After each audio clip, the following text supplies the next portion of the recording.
साधारण ब्याज के पार्ट 3 के बारे में बात करेंगे। आज हम उन क्वेश्चंस के बारे में बात करेंगे जो सीधे सिर्फ प्रतिशत लगाकर ही निकल जाते हैं। मैं आपको ऐसी ट्रिक सिखाऊंगा कि साधारण ब्याज का कोई यूज ही नहीं करना है, सिर्फ प्रतिशत का यूज करना है और आंसर आ जाएंगे, वो भी ओरली। मैं अमित स्वागत करता हूं आप सभी का आपके अपने YouTube चैनल मैथ्स वेयर पे। चलिए स्टार्ट करते हैं आज का अपना ये वीडियो। साधारण ब्याज की दर 8% से 7% हो जाने पर एक महाजन की वार्षिक आय 61 रुपये कम हो जाती है। महाजन ने कितना रुपया ब्याज पर उधार दिया है? देखिए, यहां आपकी जो दर पहले है वो 8% है और बाद में 7% हो जाती है।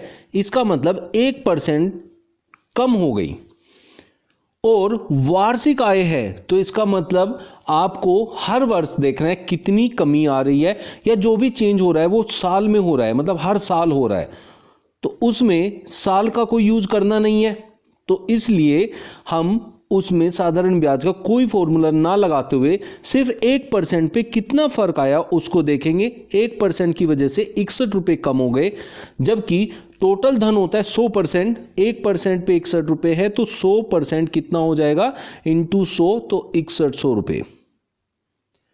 अब अगर हम देखें तो 6100 रुपये पे अगर 8% का एक साल का ब्याज निकालेंगे और 7% का एक ब्याज निकालेंगे तो उनमें 61 रुपये की कमी आएगी। तो उसको करने की जरूरत नहीं है, सीधा 1% पे 61 रुपये का डिफरेंस आ रहा है तो 100% मतलब पूरा धन जो होगा वो 6100 रुपये हो जाएगा। तो बी ऑप्शन आपका करेक्ट आंसर होगा। तो आपने देखा कैसे हमने इस क्वेश्चन को प्रतिशत की हेल्प से किया।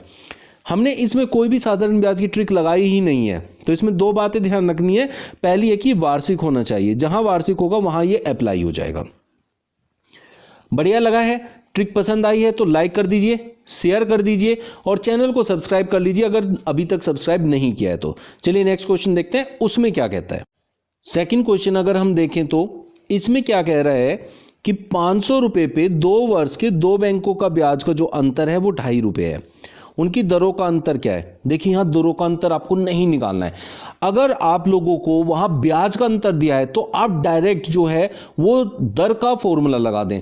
दर का जो फॉर्मूला है अगर उसे लगाएंगे और ब्याज का अंतर दिया है तो ऑटोमेटिकली जो दर का आएगी ना वो ही अंतर होगा, वो दरों का अंतर ही आएगा, क्योंकि यहां ब्याज में अंतर दिया हुआ है जबकि धन दोनों का समान है। तो जो दर होती है, दर बराबर होती है ब्याज गुना 100। ब्याज का अंतर है तो ब्याज की जगह ब्याज का अंतर ही आप लिख दें। याद रखना है, जहां ब्याज कहा है वहां ब्याज का अंतर लिखेंगे तो दरों का अंतर आएगा। यह होता है इसको निकालने का सबसे आसान तरीका। तो आप यहां ब्याज में ब्याज का अंतर लिखेंगे गुना 100, ब्याज गुना 100 बटे में मूलधन गुणा समय जो होता है, ये फॉर्मूला होता है आपका किसका? दर का। तो जो यहां दर का फॉर्मूला लगाया हमने वो दरों का अंतर निकल के आएगा, क्योंकि हमने ब्याज का अंतर लिखा है ऊपर की तरफ ब्याज की जगह। तो ब्याज का अंतर लिखा है तो दरों का अंतर निकल के आएगा, इसलिए यहां ये जो दर का फॉर्मूला है ये आपको दरों का अंतर देगा। तो इस तरीके से इसको निकाल पाएंगे। अब आप देखें आगे, अगर मैं इसको डिवाइड करने चलता हूं तो ये 2 जीरो कैंसिल आउट हो जाती है। 5 दूनी 10, 10 से भाग करेंगे तो दशमलव एक स्थान खिसक कर इधर आ जाएगा, तो ये हो जाएगा 0.25%, जो कि हमारा ऑप्शन थर्ड है। ये तो हमारा ऑप्शन थर्ड इसका आंसर होगा। तो यहां आपको ब्याज का अंतर दिया था, दरों का अंतर डायरेक्टली आ गया, तो दर ही निकाली एक तरीके से। तो कैसी लगी ये ट्रिक? बढ़िया लगी है तो चैनल को सब्सक्राइब करें, फटाफट लाइक करें मेरी वीडियो को और शेयर करें उन लोगों तक जिनको इसकी सख्त जरूरत है, जिनको पढ़ाई से बहुत लगाव है और परेशान है कि उनको समझ में नहीं आ रहा है कहीं पर। तो चलिए चलते हैं नेक्स्ट क्वेश्चन पे। कोई धन साधारण ब्याज पर 6 वर्ष में 2 गुना हो रहा है। देखिए, इसके बारे में मैंने अलग से दूसरी वीडियो में भी बताया हुआ है, लेकिन फिर भी एक बार इस क्वेश्चन को ले लेते हैं। उसने कहा ब्याज की दर क्या है? जब भी आपको ब्याज की दर निकालनी होती है उसके लिए जो ट्रिक होती है वो होती है n-1 इंटू 100 बटे में समय। देखिए, अगर समय दिया है तो बटे में आ जाएगा, दर निकल जाएगी। दर दी होती तो बटे में आ जाती, समय निकल जाता। इन दोनों के लिए सेम फॉर्मूला यूज होता है। n होता है कितना गुना, यहाँ 2 गुना हुआ है तो 2 - 1 हो जाएगा 1 गुना, गुना में 100 बटे में समय, समय है हमारे 6 वर्ष, तो यहाँ 6 लिखेंगे तो ये आएगा 2 3 6, 2 से इसको मैंने काटा तो ये 50 आया। अब इसको डिवाइड करूं तो 16 3 48 और 2 50, तो 16 से ही 2/3% आपका आंसर हो जाएगा। इस तरीके से इस ट्रिक को यूज करके कितना भी गुना आपका हो रहा है, कितनी भी सालों में हो रहा है, इस ट्रिक को यूज कीजिए और विद इन सेकेंड आपका आंसर आएगा, ओरली हो जाएगा जब आपको इसकी प्रैक्टिस हो जाएगी।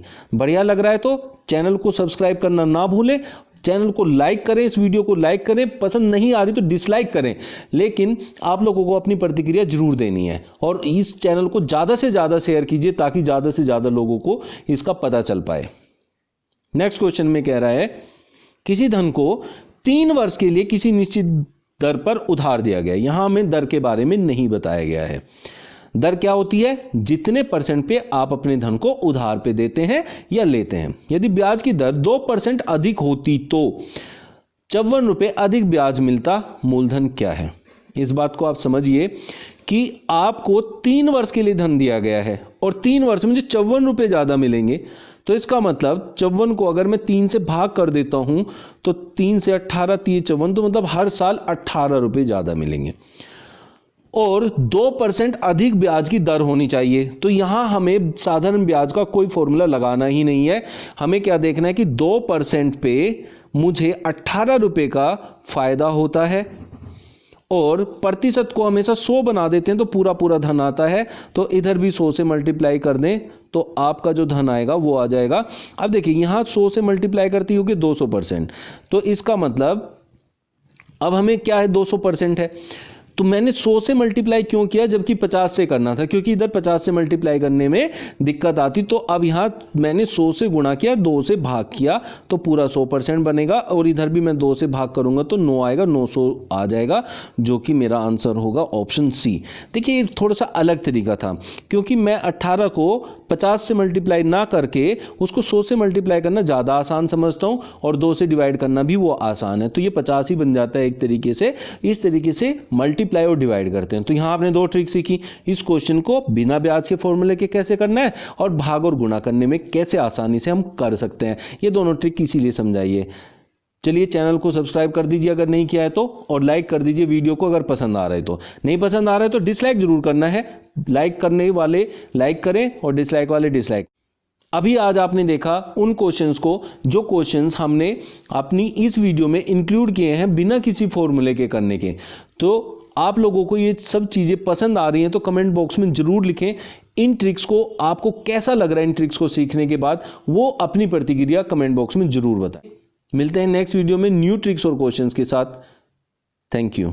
Subscribe now and press the bell icon, never miss an update.